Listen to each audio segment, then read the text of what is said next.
Entre une jeune fille, surnommée la petite sirène et née avec des jambes collées, ou encore des humains quadrupèdes, aujourd'hui, préparez-vous à découvrir des personnes aux particularités incroyables qui vivent vraiment sur cette terre.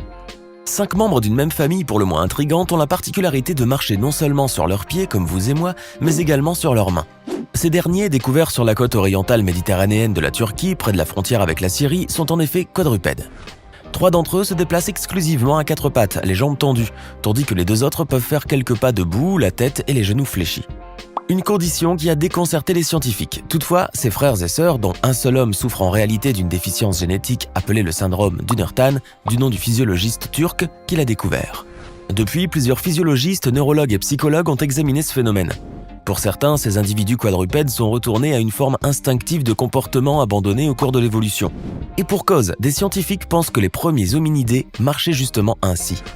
Cependant, les chercheurs ne sont pas moins divisés pour expliquer cette anomalie. Les uns pensent qu'elle a été favorisée par les parents qui ont toléré que leurs enfants handicapés conservent en grandissant la position quadrupède.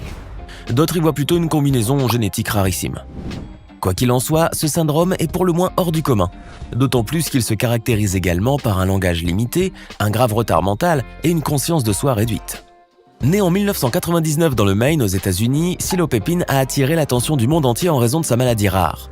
La petite fille était en effet atteinte d'une anomalie congénitale appelée sirénomélie, plus connue sous le nom de syndrome de la sirène. Une condition qui porte bien son nom puisque Silo a les jambes collées, lui donnant ainsi l'apparence du personnage fantastique du même nom. Malheureusement, cette malformation a contraint la jeune fille à se soumettre à de lourdes opérations. La première est intervenue à l'âge de 2 ans quand elle a subi une greffe de rein. Silo en était dépourvu, ainsi que d'une large partie de son intestin, de son rectum et de sa vessie. D'ailleurs, le jour de sa naissance, les médecins avaient abandonné tout espoir. Ces derniers avaient alors estimé qu'elle ne survivrait pas plus de 10 jours. Et pourtant, Silo a déjoué tous les pronostics et a vécu jusqu'à l'âge de 10 ans. Et 1 mois avant de passer de vie à trépas, la petite fille a participé au talk-show d'Oprah Winfrey où elle a ouvertement parlé de sa maladie, de sa vie et de ses combats. C'est là indéniablement une fille très impressionnante. Ce n'est pas sans raison qu'un documentaire lui a été dédié. Une simple toux qui aurait normalement été combattue en quelques jours par n'importe quel autre enfant aura été le début d'un cauchemar pour David Vetter, un enfant atteint du syndrome d'immunodéficience combinée aiguë. Né en 1971, ce jeune Américain a pour survivre été placé dans une bulle en plastique dans laquelle il avait été isolé toute sa vie à l'abri des risques d'infection bactérienne de l'environnement extérieur. Surnommé à juste titre l'enfant bulle, David Vetter a néanmoins vécu un tournant dans sa vie lorsque les médecins lui ont proposé une opération révolutionnaire mais très risquée. Elle consistait à réaliser une greffe de la moelle osseuse de sa sœur, seul moyen pour espérer compenser son système immunitaire. Au début, tout semblait fonctionner, mais 4 mois après avoir reçu la greffe, David est tombé malade avant de décéder à l'âge de 12 ans seulement. La raison ? L'autopsie a révélé que la moelle osseuse de sa sœur contenait des traces d'un virus dormant, l'Epstein-Barr, qui avait été indétectable dans le dépistage pré-transplantation. Ce virus s'était alors développé en cancer, causant ainsi la mort de l'enfant bulle. Cependant, la disparition de David Vetter n'était pas vaine. En effet, il a permis à la médecine d'apprendre davantage sur les causes génétiques de ce déficit immunitaire et d'améliorer les tests de dépistage. De plus, le combat qu'a mené le jeune David a inspiré très certainement plus d'une personne.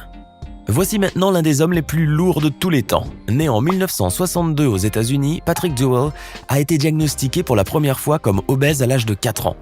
Depuis, il n'a cessé de prendre du poids, et à l'âge adulte, Patrick ne pesait pas moins de 486 kg. Oui, vous avez bien entendu. Sans surprise, l'état de santé de Patrick Dewell n'a pas tardé à se dégrader. En effet, l'homme était devenu cardiaque, diabétique et incapable de se mouvoir. Il était même en danger de mort après qu'il est resté cloîtré chez lui pendant plusieurs années. Il n'a finalement dû son salut qu'à la mobilisation d'une association, la Ligue pour la dignité humaine. C'est ainsi qu'un hôpital du Dakota a accepté de débourser quelques 3 millions de dollars pour son traitement. Suite à cela, l'homme a été soumis à un régime draconien qui lui a permis de perdre 145 kilos en 2 mois seulement.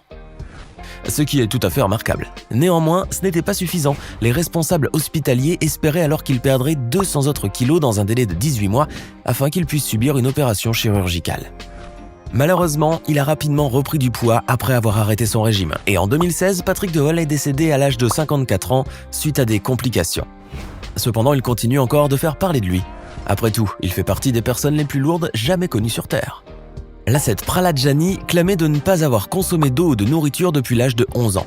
Cet homme originaire du petit village de Sharada dans l'état du Gujarat en Inde disait en effet avoir été béni par une déesse durant son enfance, ce qui lui aurait conféré des pouvoirs spéciaux. Il a même déclaré « Je reçois l'élixir de vie par le trou de mon palais, ce qui me permet de vivre sans nourriture et sans eau. » Depuis, son ascétisme a attiré l'attention de nombreux scientifiques.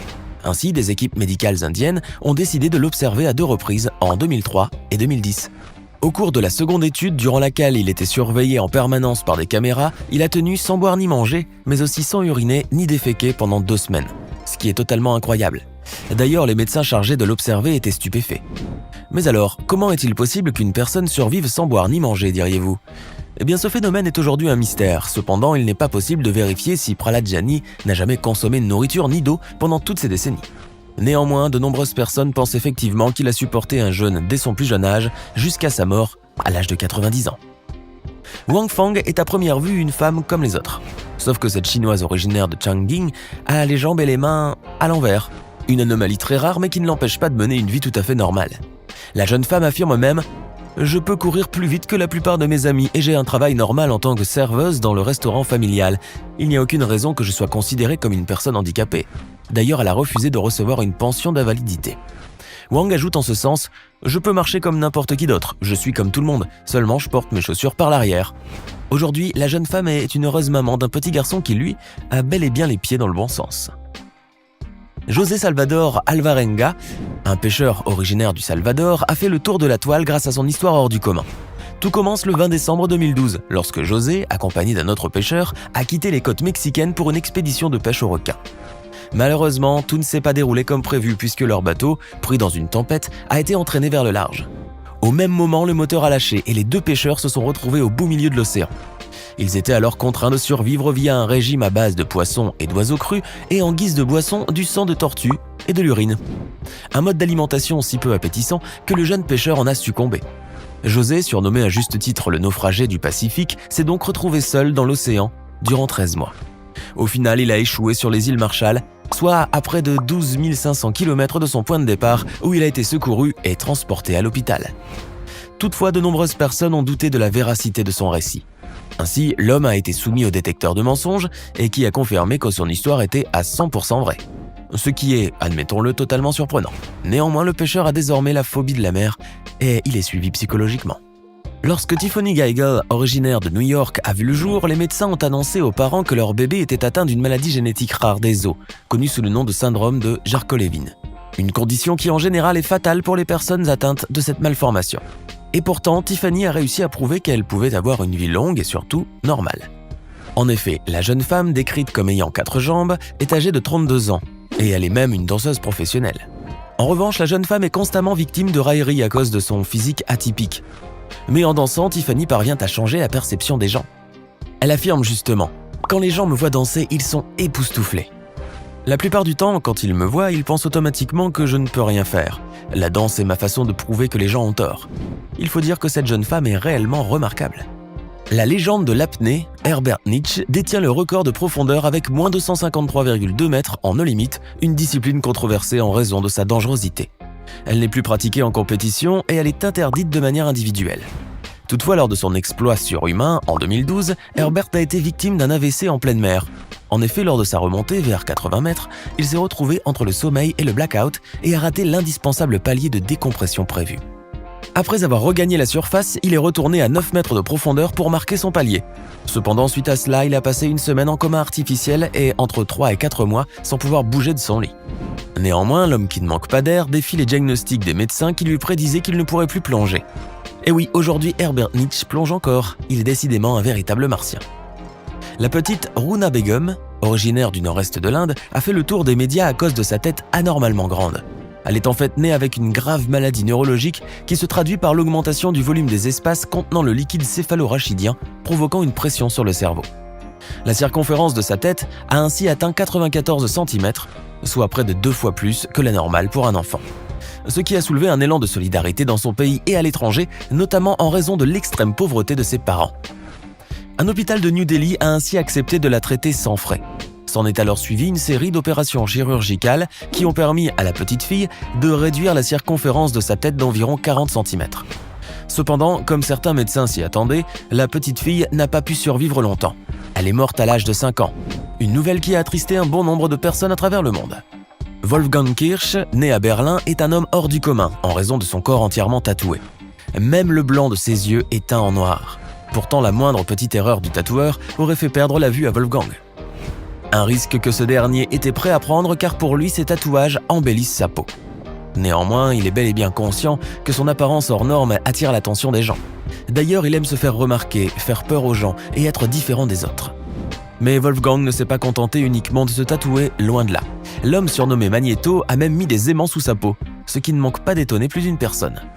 Cependant, au salon du tatouage de Regensdorf, les visiteurs ont qualifié Magneto d'œuvre d'art sur pied, une opinion qui n'est probablement pas partagée par tout le monde.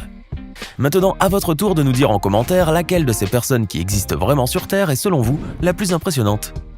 Hey! Savez-vous que nous avons des centaines d'autres vidéos disponibles pour vous? Commencez immédiatement une nouvelle vidéo en cliquant sur l'une de ces deux propositions et à demain, même heure, même chaîne pour de nouvelles découvertes.